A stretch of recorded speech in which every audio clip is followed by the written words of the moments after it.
We'll first demonstrate the first stitch in S1, the stem stitch. Start on one side of this line. We embroider from right to left.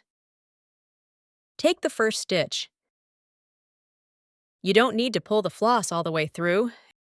Then, bring the needle out about halfway through the first stitch.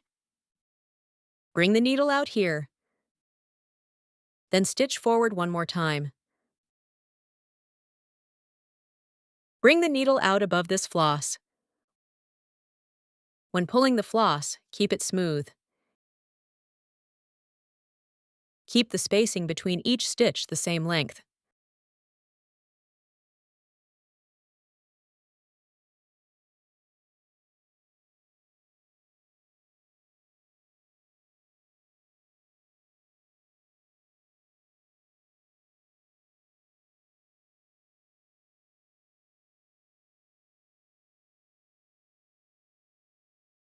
Follow the same method to embroider.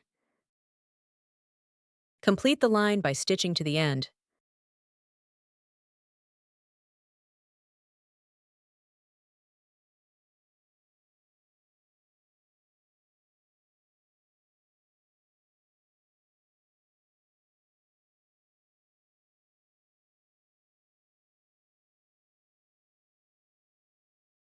For the last stitch, bring the needle down at the end point.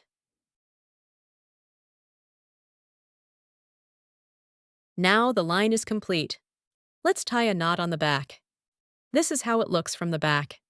This spot is too close to the edge of the hoop, so it's hard to tie a knot. Let's add 2 more stitches. Then position the needle in the middle. This makes it easier to tie a knot.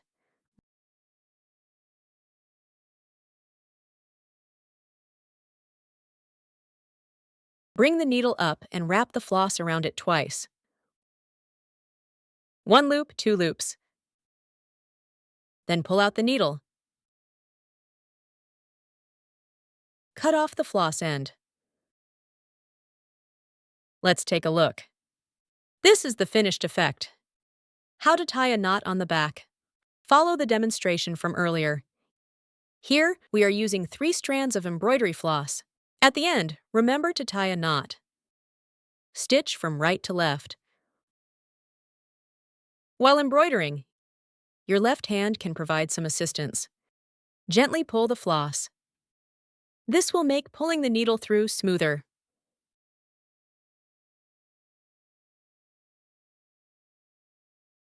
Now we're using 6 strands of floss.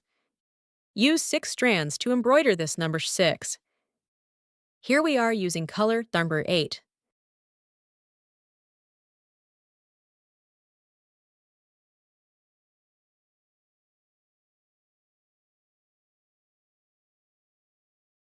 At the end point, bring the needle down. Now this part is complete. Let's take a look at the changes from 1 strand, 3 strands, to 6 strands. The changes in different strand counts. The floss transitions from thin to thick. Different strand counts. Create different effects.